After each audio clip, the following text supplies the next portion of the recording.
Hi hello welcome to News Eight Telugu channel. This is Paritala Murthy. పూర్తిగా చంద్రముఖిలాగా మారిన యష్మి.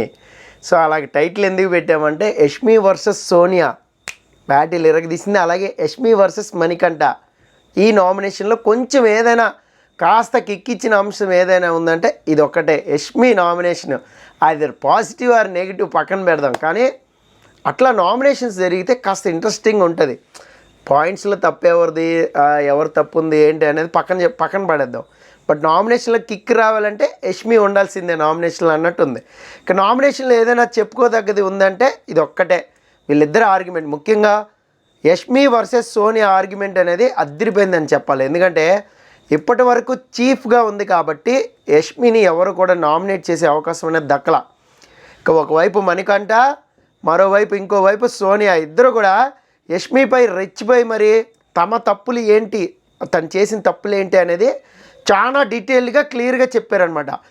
ముఖ్యంగా మణికంఠ అయితే చాలా లాజిక్గా మాట్లాడి యష్మిని బాగా లాక్ చేసాడు. ఎక్కడా కూడా ఆమెకి స్కోప్ అనేది ఇవ్వలేదు. తన పాయింట్ ఆఫ్ వ్యూలో తను కవర్ చేస్తుంది తప్ప అక్కడ పాయింట్ అనేది పెట్టలేకపోతుంది. ఎప్పుడైతే యష్మి సంచాలక్ రాంగ్ అని నాగార్జున గారు చెప్పారో ఇంకా వాళ్ళకి పాయింట్ దొరికింది. ముఖ్యంగా మణికంఠ విషయంలో కాబట్టి అది మణికంఠకి మంచి పాయింట్ దొరికింది. సో ఒప్పుకోకపోయినా సరే ఆ పాయింట్ నేను అది కాదని ఒప్పుకోకపోయినా వెళ్ళి తల మీద చెత్త పోయించుకుని నువ్వు రా నామినేషన్ నేను చెప్తా ఉంది. సో మామూలు మ్యాటర్ కాదు అసలు. ఆ ఫ్రస్ట్రేషన్లో ఉన్నప్పుడు సోనియా మరోవైపు నుంచి మళ్ళీ సోనియా వచ్చినప్పుడు సోనియా పుండి మీద కారం చల్లినట్టు మళ్ళీ యష్మి నువ్వు ఫస్ట్ వీక్ నుంచి ఏమేం చేసింది అనేది, ఫస్ట్ వీక్ చీఫ్ సెలక్షన్ అప్పుడు నేను నిఖిల్తో మాట్లాడుతున్నప్పుడు నువ్వు ఇంటరప్షన్ అయ్యి మాట్లాడిన దగ్గర నుంచి మొదలెట్టిందబ్బా. ఇక యష్మి తప్పుల్ని ఎండగట్టే ప్రయత్నం చేసింది. నేను లైవ్లో చూసి కొన్ని పాయింట్స్ చెప్తున్నాను, ఓన్లీ లైవ్ ప్రకారం చెప్తున్నాను, నోట్ చేసుకోండి. అయితే యష్మి కూడా సాలిడ్గానే డిపెండ్ చేసుకుంది అని నాకు అనిపించింది చెప్తున్నా. నేనే యష్మిని వెనకేసుకు రావట్లేదు, అనిపించింది చెప్తున్నా. ఓన్లీ సోనియా వర్సెస్ యష్మి మాత్రమే మాట్లాడుతున్నా, గుర్తుపెట్టుకోండి. మళ్ళీ మీరు యష్మికి సపోర్ట్ చేశారు ఇలా కామెంట్లు చేయకండి ప్లీజ్. నా గేమ్ని నేను చీఫ్గా ఉన్నప్పుడు ఇలానే ఆడతాను అని మొండిగా వాదించింది అక్కడ యష్మి. అంతేకాదు ఒక్క పాయింట్లో మాత్రం నాకైతే నచ్చింది, ఒక్క పాయింటే.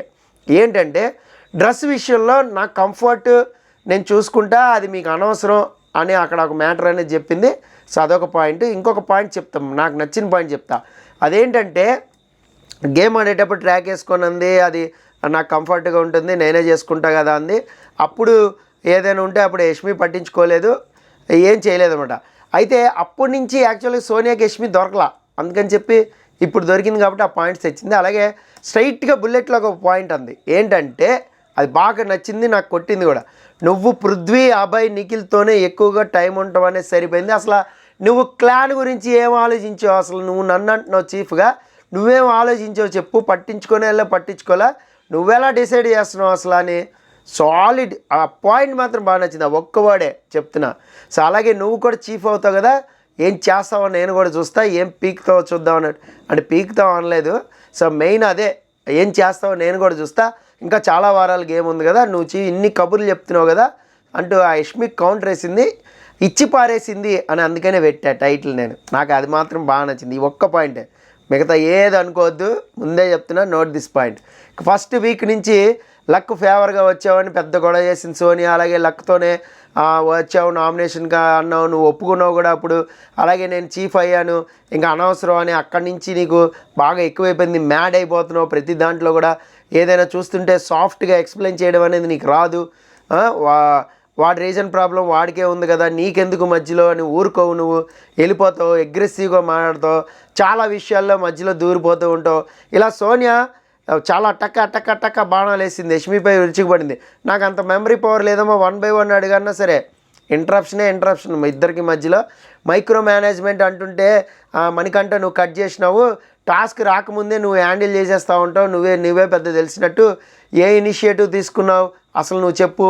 మైక్రో మేనేజ్మెంట్ గురించి మాట్లాడితే బాత్రూమ్ క్లీనింగ్ గురించి మైన్యూట్గా అందరినీ పాయింట్అవుట్ చేసేసావు, ఫేస్ పైన మాట్లాడేసావు, అందరి ముందు అడగాల్సినవి ఉంటే అడగకుండా ఉంటే నువ్వు మరీ చిన్నపిల్లల్లాగా ఇక్కడ ఎవరు లేరు, ఇలాగా అందరూ మెచ్యూర్ ఉన్నారు. ఇలాగ సోనియా ప్రతి దాన్ని ఒక్కొక్క పాయింట్ అనేది చాలా అంటే చాలా మైన్యూట్ పాయింట్స్ కూడా అడిగేసింది.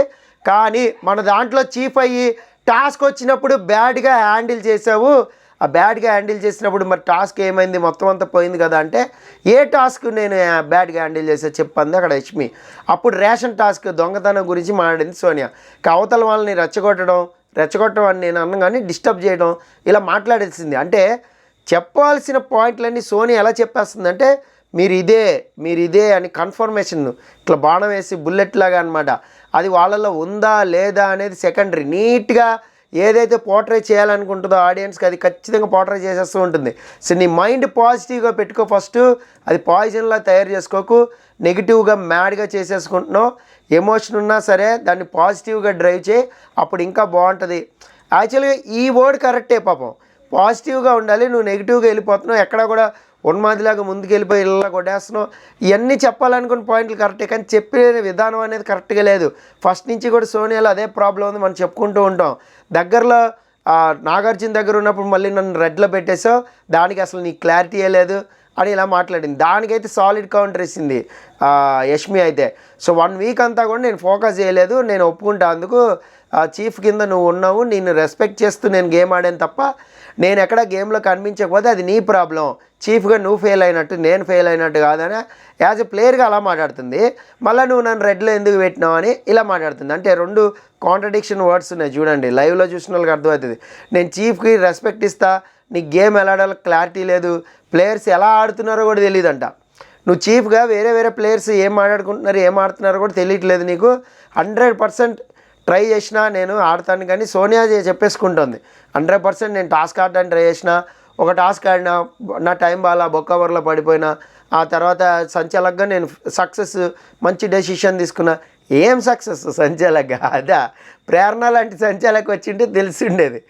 ఏదో వ్యాక్సినేషన్ నీట్గా చూసి డెసిషన్ అనేది నేను గ్రేట్ అనుకుంటే ఇలాగా ప్రేరణలాగా కన్ఫ్యూజన్ అందరూ కలిసి మీద పడిపోతుంటే సంచాలక్ చేస్తే అప్పుడు తెలిసి ఉండేది మేబీ సోనియాకి. ఇక సంచాలకుగా చాలా విషయాలు చెప్పిన తర్వాత ఇలాగ చెప్పేసిన తర్వాత యష్మి కౌంటర్ మొదలెట్టిందబ్బా. అక్కడ మాత్రం చాలా పాయింట్లు మామూలుగా సాలిడ్గా ఇచ్చింది, మాటకు మాట. చెప్తా చూడండి. లగ్గానే వచ్చా, చీఫ్ అయ్యా, అయితే ఏంటి డ్రెస్ అనేది నా కంఫర్ట్, నా ఇష్టం, నా కంఫర్ట్ బట్టి నేను ఆడతా. సో వినట్లేదు, ఏది చెప్పినా చూడండి మధ్యలో సోనియా వినకుండా కౌంటర్ అటాక్ చేసేస్తుంది, మాటకి మాట చేసేస్తుంది. నువ్వు స్టేట్మెంట్ ఇచ్చేయచ్చు, కానీ మేము మాత్రం ఎదుటోళ్ళు అసలు మాట్లాడద్దా? అవును నాకు బొర్రలేదు అనుకో, ఏంటి అంటే ఇలాగ ఇచ్చి పారేసింది. ఇక ఓసిడి ప్రాబ్లం దాని గురించి చెప్పింది. నేను గలీజ్గా ఉంటే నేనే వెళ్ళి చేస్తా, అందులో బేసిక్ కామన్ సెన్స్ అది క్లీన్గా ఉంచాలనేది. ఇలా మాట్లాడుతూ తను డిఫెండ్ చేసుకుంటుంటే సోనియా మాత్రం ఇంటరప్షన్ చేసేస్తుంది, అసలు మాట్లాడినట్లు. అంటే అక్కడ ఏదైనా పాయింట్ వచ్చింది అనుకోండి, సపోజ్ నబీల్ విషయంలో ఏదైనా పాయింట్ వచ్చింది, అలా కాదు, అలా అనలేదు నబీల్, నువ్వు రాంగ్గా పోర్ట్రే చేయి, కానీ ఇలా ఇంటరప్ట్ చేసేస్తుంది. సో మరి తను మాట్లాడినప్పుడు అన్ని రాంగ్ పోర్ట్రేలు ఉన్నాయి కదా కొన్ని, దాన్ని మేము చేయకూడదా, మేము ఇంటరప్ట్ చేయకూడదా అని ఇక్కడ యష్మి వాళ్ళిద్దరికి అలా ఫైట్ అయిందనమాట. ఇక్కడే సాలిడ్ డైలాగ్ కొట్టిందబ్బా. నేను ఆల్రెడీ చెప్పాను మీకు, నువ్వు పృథ్వీ, నిఖిల్, అభయ్ మీద చూపించిన శ్రద్ధ, వాళ్ళతో ఉన్నంతసేపు నువ్వు క్లాన్లో ఇంట్రెస్ట్ లేదు, నీకు క్లాన్లో లేవు అనేది సూపర్ పాయింట్ నిజంగా. అప్పుడు సోనియాకి కోపం వచ్చింది. నువ్వు సేఫ్ గేమ్ ఆడే అనేసరికి సోనియాని ఇంకా మండింది సోనియాకి. చీఫ్గా నేను డెసిషన్ తీసుకుంటాను. యష్మి సూపర్ కౌంటర్ అది అటాక్ చేస్తుంటే మధ్యలో ఏమైంది తెలుసా, వాన పడింది. మంచి వాడి వేడి ఇద్దరు టప్ప మాటలతో యుద్ధం చేసుకుంటే వాన పడిపోయింది. ఇక ఇదే మంచి సమయం అనుకున్నాడు బిగ్ బాస్, బ్రేక్ ఇలా గొడుగులు వేసుకుని కొట్టుకోండి అన్నాడు. దగ్గరకు వచ్చారు, వాన చినుకలు పడుతుంటే వర్డ్స్ అర్థం కావట్లేదు, దగ్గరకు వచ్చి మరి ఆర్గ్యుమెంట్ అనేది చేసుకున్నారు. అరిచి మరీ చెప్పింది అక్కడ యష్మి. మేబీ నీ గేమ్ ప్లాన్ అయి ఉంటుంది, ఎదటి వాళ్ళని స్టేట్మెంట్లు ఇచ్చేసి పోర్ట్రే చేయడం అనేది నీ గేమ్ ప్లాన్ అయి ఉంటుంది, నన్ను నామినేషన్లోకి తీసుకురావాలి అనేదే నీ గేమ్ ప్లాన్. అసలు బిగ్ బాస్లో సైలెంట్గా మూసుకుని ఎవరో కూడా ఉండాలని అనుకోరు, ఎవరు గేమ్ అనేది వాళ్ళు ఆడతారు, మీ ఇష్టం ఉన్నట్లు మాట్లాడద్దు. ఆ క్లాన్లో ఇన్వాల్వ్ అవ్వలేదు అసలు నువ్వు చాలా స్మార్ట్. ఎంత స్మార్ట్ అంటే నువ్వు ఏదనుకుంటే దాన్ని పోర్ట్రే చేసేస్తూ ఉంటావు, నువ్వు ఎలా ఆడతావో చూసి నెక్స్ట్ నామినేషన్లో నేను వేసుకుంటా కదా నేను చూస్తా అంటూ ఒక కన్క్లూజన్ అనేది ఇచ్చింది. అయితే ఆ తర్వాత యష్మి చాలా బాధపడింది, ఏదైతే చెప్తేసేసింది. పక్కకు వచ్చిన తర్వాత ప్రేరణ పక్కన కూర్చుని చాలా అంటే చాలా ఇంట్లో వాళ్ళ గురించి తీసుకొచ్చింది, అది అలా మాట్లాడకూడదు, ఇలా చెత్తంతా తీసి ముఖం మీద కొట్టాలంత కోపం వస్తుంది, ఇలా రకరకాల డైలాగులు అనేది వేస్తూ ఉంది. అక్కడ పక్కనే ప్రేరణ ప్రేక్షక పాత్ర వహించింది, ఏం కన్సోలేషన్ ఏం లేదు. మొత్తానికి ఇద్దరి మధ్యలో అయితే గట్టి ఆర్గ్యుమెంట్ పడిందబ్బా. ఇదే ఊపులో టాస్క్ మాత్రం ఏదైనా పడి అందులో సోనియా ఓడిపోతే మాత్రం అందరూ ఖచ్చితంగా ఎదురుదాడికి దిగుతారు. ఇన్ని కబుర్లు చెప్పావు కదా, నువ్వేం పీకావు అంటూ కూడా సో అటాక్ చేస్తారు, నో డౌట్ అందులో. సో మరి వీళ్ళిద్దరి మధ్య ఆర్గ్యుమెంట్ అనేది మీకు ఎలా అనిపించింది అనేది కామెంట్ బాక్స్లో కామెంట్ చేయండి. నేనైతే ఇద్దరు ఆర్గ్యుమెంట్ గేమ్ని అయితే నేను ఎవరిని సమర్థించలేదు, కానీ ఇద్దరు నామినేట్ చేసుకుంటే మాత్రం ఒక మంచి కిక్ వచ్చింది, నేనైతే బాగా ఎంజాయ్ చేశాను. సో మీకు ఎలా అనిపించింది అనేది కామెంట్ బాక్స్లో కామెంట్ చేయండి. So this is Paritala Murthy signing off, by by.